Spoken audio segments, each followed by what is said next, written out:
ഇത് നിങ്ങളുമായിട്ട് കണക്റ്റ് ആവുന്നുവെങ്കിൽ നിങ്ങൾ എൻ്റെ ചാനൽ ഒന്ന് സബ്സ്ക്രൈബ് ചെയ്യണേ. ഈ നിമിഷം യൂണിവേഴ്സ് നിങ്ങളോട് പറയുന്നത്, പഴയ ബന്ധം വീണ്ടും തുടരാൻ അവർക്ക് അതിയായ ആഗ്രഹമുണ്ട് എന്നാണ്. റീയൂണിയൻ പോസിറ്റീവായിട്ടുള്ള എനർജിയാണ് ഇന്ന് കാർഡുകളിൽ വന്നിരിക്കുന്നത്. അതിവേഗം ഒരു മുന്നേറ്റം ഉണ്ടാകും എന്നതിൻ്റെ എനർജിയാണ് ഇന്നുള്ളത്. മുന്നോട്ടുള്ള ദിശയിലേക്ക് അവർ നോക്കിയിരിക്കുകയാണ്. നല്ല എനർജറ്റിക്കായിട്ടാണ് അവർ ഇരിക്കുന്നത്. അവർക്ക് ഇപ്പോൾ തേർഡ് പാർട്ടിയോട് ഒരു ഡിസ്റ്റൻസ് വന്നിട്ടുണ്ട്. അവരിപ്പോൾ നിങ്ങളോട് എങ്ങനെ അടുക്കാം എന്നതിനെപ്പറ്റി ആലോചിക്കുകയാണ്. ഒരിക്കൽ അവർ തമ്മിൽ ശക്തമായിട്ടൊരു ബന്ധം ഉണ്ടായിരുന്നു, എങ്കിലും ഇപ്പോൾ കുറവാണ്. അത് ഗ്രാജ്വലി വിട്ടുപോകും. അവരുടെ കർമ്മ ക്ലിയറൻസിന് വേണ്ടി യൂണിവേഴ്സ് ഒരുക്കിയ പാഠപുസ്തകത്തിലെ ചില അധ്യായങ്ങൾ മാത്രമായിട്ട് നിങ്ങളതിനെ കണ്ടാൽ മതി. ഏതൊരു റിലേഷനിലും നല്ലതും ചീത്തയുമായ ദിനങ്ങൾ ഉണ്ടാവും. ഇന്നും നല്ലത് വരാനായിട്ട് കഴിഞ്ഞ ജന്മത്തിൽ നമ്മൾ വല്ല നല്ല കാര്യം ചെയ്തോ എന്നുള്ളത് നമുക്കറിയത്തില്ലല്ലോ. അതുകൊണ്ട് നമ്മുടെ അനുഭവത്തിൽ നിന്ന് നമ്മൾ പഠിക്കേണ്ടുന്നത് അത്രയും നല്ല കാര്യമൊന്നും നമ്മൾ ചെയ്തിട്ടില്ല എന്നുള്ളത് നമ്മൾ മനസ്സിലാക്കുക.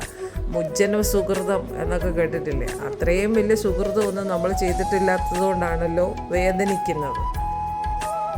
ഒറ്റ കാര്യം ചെയ്താൽ മതി, തെറ്റുകൾ കൂടുതൽ ചെയ്ത് കൂട്ടാതെ ഇരിക്കുക. അത്രയും കർമ്മ കുറച്ച് അനുഭവിച്ചാൽ മതി. നമ്മൾ എന്താണോ വിതച്ച് വെച്ചിരിക്കുന്നത് അതിൻ്റെ ഫലമാണ് നമ്മൾ കൊയ്തുകൊണ്ടിരിക്കുന്നത്. അത് വേദനയായാലും സന്തോഷമായാലും സങ്കടമായാലും എല്ലാം അതുകൊണ്ടാണ്. അടിമയാവാനും കരയാനും ഒന്നും ആരും പോവരുത്. വരാനുള്ളതാണെങ്കിൽ എത്ര പ്രതിബന്ധങ്ങൾ ഉണ്ടായാലും അതിനെ യൂണിവേഴ്സ് നിങ്ങളുടെ മുന്നിൽ കൊണ്ടുവന്ന് തരും. അവരുടെ മനസ്സിലിപ്പോൾ നിങ്ങളാണ്. ഇമോഷണൽ പരമായ ഒരു റീയൂണിയൻ നിങ്ങൾക്കുണ്ടാവും. അവർക്ക് ഇത്തിരി കൂടെ സ്പിരിച്വൽ മെച്യൂരിറ്റി വരാനുണ്ട്. അവരുടെ ആത്മാവൊന്ന് നന്നാവാനുണ്ട് എന്നാണ് യൂണിവേഴ്സ് നിങ്ങളെ അറിയിക്കുന്നത്.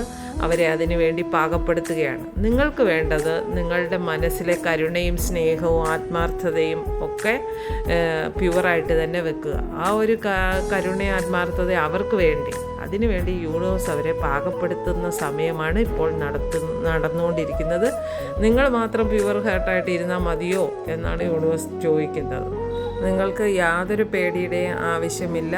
ധൈര്യമായിട്ട് ഇരിക്കുക. നിങ്ങൾ നിങ്ങളുടെ കാര്യം നോക്കി മുന്നോട്ട് പോവുക. യൂണിവേഴ്സ് അതിൻ്റെ പ്രോസസ്സ് വഴിക്ക് നടത്തുക തന്നെ ചെയ്യും. അത് നിങ്ങളിലേക്ക് വരാനുള്ളതാണെങ്കിൽ തീർച്ചയായിട്ടും നിങ്ങളിലേക്ക് തന്നെ വരും. യൂണിവേഴ്സ് പറയുന്നത് കൃത്യമായി നിങ്ങളിലേക്ക് എത്തിക്കുക മാത്രമാണ് ഞാൻ ചെയ്യുന്നത്. ഞാനൊരു പാലം മാത്രമാണ്. നിങ്ങൾക്ക് ആർക്കെങ്കിലും എൻ്റെ വാക്കുകൾ കൊണ്ട് സമാധാനം കിട്ടുന്നുണ്ടോ എന്നൊന്നും എനിക്കറിയില്ല. ഉണ്ട് എന്നാണ് എൻ്റെ വിശ്വാസം.